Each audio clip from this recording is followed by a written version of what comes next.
తాకట్లో ఉన్న మీ బంగారాన్ని విడిపించి ఆ రోజు ఆన్లైన్ రేటుకి కొంటాం. Sharma gold company. రాశి ఫలాల గురించి ఒక్కసారి నాకు వివరిస్తారా మీరు? మొట్టమొదటిగా ఏ రాశి గురించి చెప్తారు?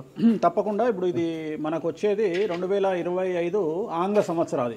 ఓకే. అంటే కొంతమంది విమర్శించారు 24 కదా, 24 25 అదే 25 ఆంగ్ల సంవత్సరాది. అంటే మనం ఇంగ్లీష్ క్యాలెండర్ అంటే 25లో వచ్చేది 25 ఆంగ్ల 25 కదా, జనవరి 1 25. ఓకే. జనరల్ గా మనము అంటే మరి మీరు ఉగాది నుండి ఎందుకు చెప్పట్లేదు అంటే చాలా మంది ఉగాది వరకు కూడా ఆగట్లేదు, జనవరి 1 కూడా ఆగట్లేదు, డిసెంబర్ నుండి నవంబర్ నుండి అడుగుతా ఉన్నారు అందరూ. ఓకే. ఇప్పుడు క్లయింటెల్ నన్ను అడిగేవాళ్ళు ఏంటంటే గురూజీ ఇప్పుడే చెప్పేసేయండి మాకు, మేము జాగ్రత్తలు తీసుకుంటామని చెప్పి అడుగుతా ఉన్నారు. సో అందుకనే 2025 సంవత్సరం ఆంగ్ల సంవత్సరాది అంటే జనవరి 1 నుండి ఎలా ఉండబోతుంది అనేది మనం ఒకసారి చూసుకుంటే, అన్నిటికంటే ముఖ్యంగా ఈ వచ్చేటువంటి సంవత్సరం పేరు శ్రీ విశ్వావసునామ సంవత్సరము. విశ్వావసునామ సంవత్సరము. సో రాబోయేటువంటి ఎందుకు గురుగారు అది వస్తుంది పేరు 60 సంవత్సరాల్లో ప్రతి సంవత్సరం ఒక్కొక్క పేరు వస్తుంటది. పేరుతో ఏం స్పెషాలిటీ లేదు. క్రోధినామ సంవత్సరం అనే నెగిటివ్ అట్లా ఏం లేదు. సంవత్సరాల్లో దీని పేరు విశ్వావసునామ సంవత్సరం. సో ఈ సంవత్సరానికి అధిపతి రాజు కాబట్టి, రవి కాబట్టి రాజు. సో రవి మనకు కమాండ్ చేస్తూ ఉన్నాడు కాబట్టి ఈ సంవత్సరం అతి ముఖ్యమైన విషయం ఏంటంటే రాజకీయంగా దేశవ్యాప్తంగా రాష్ట్రాల వ్యాప్తంగా పెను సంచలనాలు నమోదవ్వడము ఈ సంవత్సరం 2025 సంవత్సరం లక్షణాలు. ఎందుకంటే రాజుల మధ్యన రాష్ట్రాల మధ్యన గొడవలు, మరీ ముఖ్యంగా కొంతమంది ప్రముఖ రాజకీయ నాయకులకు మృత్యుగండము, అలాగే అన్ని రంగాలలోకి సెలబ్రిటీలు, సినిమా ఇండస్ట్రీ, రాజకీయము, బిజినెస్, ఎనీ ఇండస్ట్రీ, యువకులు, మరి ముఖ్యంగా మగవాళ్ళు యువకులు 40 సంవత్సరాల వయసులోపు ఉండే వాళ్లకు కార్డియాక్ అరెస్ట్లు అనేటివి ఈ సంవత్సరం అతి ముఖ్యమైన విషయం. ఎందుకంటే ఆల్రెడీ మనం చూస్తున్నాం ఇప్పటికే, కానీ వాటి తీవ్రత పెరిగే అవకాశం ఉంది. కారణం ఏంటంటే రవి కమాండ్ చేస్తూ ఉన్నాడు కాబట్టి. రవి అంటే చర్మము, హార్ట్, కళ్ళు, ఎముకలు. సో కరోనా లాంటి అంత పెద్దది కాకపోయినా ఒక సమస్య, ఒక వైరస్ మళ్ళీ ప్రపంచాన్ని బాధించే అవకాశం ఉంది. అది మరీ ముఖ్యంగా చర్మం మీద దాడి చేసే అవకాశం ఉంది. అంటే చర్మానికి సంబంధించినటువంటి ఒక సమస్యల బారిన పడి ఈ సంవత్సరము జనాలు వైరస్ బారిన పడే అవకాశం ఉంది మరీ ముఖ్యంగా. అలాగే ఇప్పుడు ఇంచుమించు 40 సంవత్సరాల లోపు యువకులకు కార్డియాక్ అరెస్ట్ అనేటువంటివి జరిగే అవకాశాలు కనిపిస్తూ ఉన్నాయి. అలాగే ఈ సంవత్సరం గుండెపోటు వల్ల మరణాల సంఖ్య చాలా ఎక్కువ. ఇదంతా 2025 జనవరి నుంచి ఎగ్జాక్ట్లీ. అలాగే ఈ సంవత్సరము ఎండల తీవ్రత చాలా ఎక్కువ, విపరీతమైనటువంటి ఎండలు ఉండే అవకాశం ఉంది. అలాగే ఈ సంవత్సరాలు ప్రపంచవ్యాప్తంగా అగ్నిపర్వతాల పేలుడు అనేటువంటిది ఈ సంవత్సరం గమనించాల్సినటువంటి విషయం. అలాగే ఈ సంవత్సరం మంచు పర్వతాలు కరగడం వల్ల వాతావరణంలో మార్పులు గమనించాల్సి ఉంటుంది ఈ సంవత్సరం. అలాగే అమెరికా దేశానికి విపరీతమైనటువంటి గాలి తుఫానులు, వరదలు ఈ సంవత్సరం కనిపిస్తూ ఉన్నాయి. అలాగే 1-2 దేశాల మధ్యన యుద్ధ వాతావరణం ఖచ్చితంగా ఉండి తీరుతుంది, లేదా యుద్ధం జరుగుతున్నాయి కదా, అది ఇంకా పెరుగుతుంది. ఇప్పుడు ఉన్నదానికంటే తీవ్రత పెరుగుతుంది అనేది. అలాగే మనకు 2025 సంవత్సరంలో సెప్టెంబర్ 7వ తేదీ 2025 సంవత్సరం ఆదివారం రాహుగ్రస్త సంపూర్ణ చంద్రగ్రహణం ఏర్పడుతుంది. ఇది కుంభరాశికి వ్యతిరేకమైన ఫలితాలు ఇస్తుంది. అలాగే వచ్చే సంవత్సరం అంటే 2025 సంవత్సరంలో మే 9వ తేదీ నుండి సరస్వతి నదికి పుష్కరాలు అనేటువంటివి ఏర్పడతా ఉన్నాయి.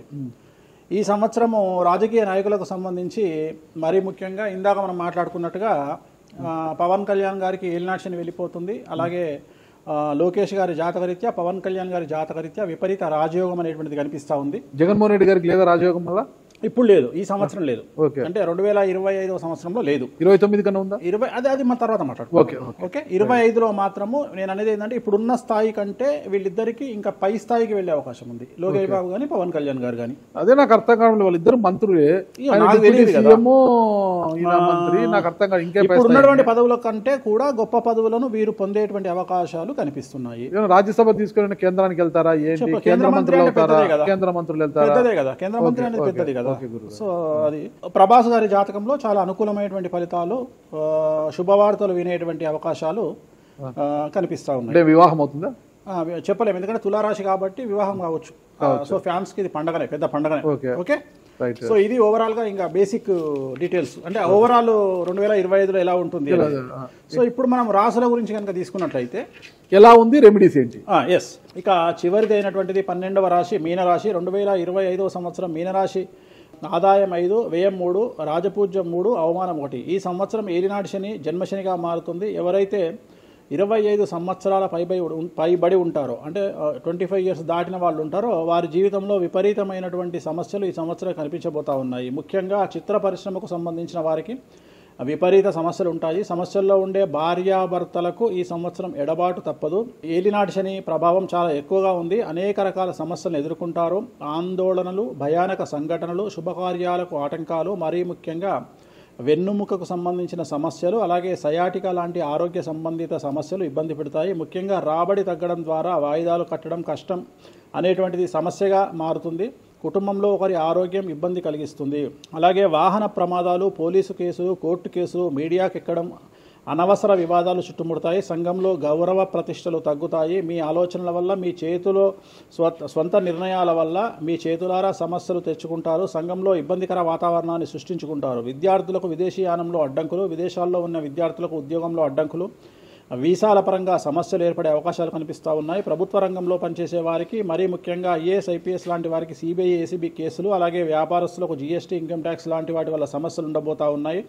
ఏ రకంగా తీసుకున్నా మీరు పుట్టినప్పటి నుండి కనుక తీసుకుంటే ఈ సంవత్సరం మీకు చాలా సమస్యలు ఉండబోతూ ఉన్నాయి. చాలా సమస్యలను ఎదుర్కోవడానికి మానసికంగా సిద్ధంగా ఉండండి, ధైర్యంగా ఉండండి. నలుపు రంగు దుస్తులకు దూరంగా ఉండండి. బ్లూ కలర్ దుస్తులు ఎక్కువగా వాడండి. తిరునల్ల శనీశ్వర ఆలయంలో ప్రత్యేకమైన శని పూజ నిర్వహించుకోండి. అలాగే శ్రీకాళహస్తిలో గురువారం నాడు గురు దక్షిణామూర్తిని దర్శించుకోండి. వీటి వల్ల సమస్యల నుండి బయటపడతారు. ఇవి ద్వాదశ రాశులు. అన్నీ మీరు 12 రాశుల గురించి చెప్పారు గురుగారు. అట్లా ఎక్కువగా ఒక పూజ మాత్రం ఎక్కువగా చెప్పారు, చాలా మంది కూడా చెప్పారు. తిరునల్ల శనీశ్వర ఆలయం, శని ఎఫెక్ట్. ఓకే, ఎక్కువ మందికి తిరునల్లారు చెప్పినా అక్కడ ఎంత 450 రూపాయలు ఉంటుంది పూజ. అది తిరునల్లారు పాండిచ్చేరిలో ఉంటుంది. అక్కడికి వెళ్ళి పూజ చేసుకుంటే సరిపోతుంది. ఇది పేరును బట్టి ఈ రాశుల ప్రకారం ఇలా ఉంటుందని మీరు రాశారా, లేకపోతే వాళ్ళ డేట్ ఆఫ్ బర్త్ ప్రకారం? నక్షత్రం బట్టి, నక్షత్రాలు. ఓకే, నక్షత్రాలు వాళ్ళకి అర్థమైపోతుంది. వాళ్ళ నక్షత్రాన్ని బట్టి. అశ్విని నక్షత్రం మేషరాశి, భరణి నక్షత్రం మేషరాశి, పుష్యమి నక్షత్రం కర్కాటక రాశి. మీ రాశి నా రాశి ఒకటే. నా రాశి ఏదో నాకు తెలియదు గురుగారు. మీది వృశ్చిక రాశి. మీది అదేనా? మరి ఎలా గురుగారు ఈ మధ్యన బాగానే ఉందంటారు? మనకు బాగుంది. ఇంకా మన రచ్చనే, ఇంకా రచ్చనే రచ్చనే. ఎట్లా రచ్చ? ఇంత వివాదాలు అవుతున్నాయి, ఏం కథ అసలు? ఇంకా లైఫ్ అన్నప్పుడు ఇప్పుడు రేవంత్ రెడ్డి ఉన్నాడు. రేవంత్ రెడ్డి ఎన్ని కష్టాలు అనుభవిస్తే సీఎం అయినాడు అంటే ఇక కష్టం తర్వాత సుఖం రెడీగా ఉంటుంది. ఓకే, ఇప్పుడు కష్టపడ్డారు కాబట్టి మీకు సుఖం ఉంది అంటారు. మీకు కాదు, మళ్ళీ మీకు మనకు అందరికీ. ప్రతి మనిషి జీవితంలో పండ్లున్న చెట్టుకే రాయి దెబ్బలు, అంతేగాని పళ్ళు లేని చెట్టుని ఎవడు పట్టించుకుంటాడు? పళ్ళు ఉంటేనే దాన్ని రాయి చేస్తారు. అట్లనే మనం కూడా అంతే అండి. వేణుస్వామి అంటే పూజలకు పెట్టింది పేరు. పెద్ద పెద్ద రాజకీయ నాయకులకు, ముఖ్యమంత్రులకు, కేంద్ర మంత్రులకు, పెద్ద పెద్ద వాళ్ళకు కూడా, ఇక్కడ కాదు మీరు అబ్రాడ్స్ కూడా వెళ్ళి పూజలు చేసి వస్తున్నారు. చాలా కాస్ట్లీ స్వామి, చాలా గొప్ప పూజలు చేస్తుంటారు. అంత పవర్ఫుల్ పూజలు. అంటే ఇప్పుడు మీరు చేస్తున్న పూజల మహిమ వల్లనే మీ మీద ఇన్ని వివాదాలు వచ్చినా కూడా మీరు బయటపడగలుగుతున్నారు. 100% పర్ఫెక్ట్. ఇక దానికి ఆన్సరే లేదు. ఇక ఇప్పుడు మనం కొట్లాడాలంటే 10 రకాలు ఉంటాయి. మనం కొట్లాడతలేము. అందుకనే మనం ఒకటే, మన పూజల్ని మనం నమ్ముకుంటున్నాం అంతే. అమ్మవారిని నమ్ముకుంటున్నాం. ఇప్పుడు ఒక్కొక్క సమస్యకి ఒక్కొక్క అమ్మవారు పరిష్కరిస్తుంది. దశమహావిద్యల్లో మనం అదే చేస్తున్నాం. ఇప్పుడు నేను ఒకటే మాట చెప్తా. కాంట్రవర్సీస్ వచ్చినాయి, మీరు అడిగినరు, ఎన్ని సమస్యలు వచ్చినాయి. జనాలు ఏం ఆలోచిస్తారంటే వేణుస్వామి ఈ సమస్యల నుండి బయటపడతాడా, పడితే ఎలా పడతాడు?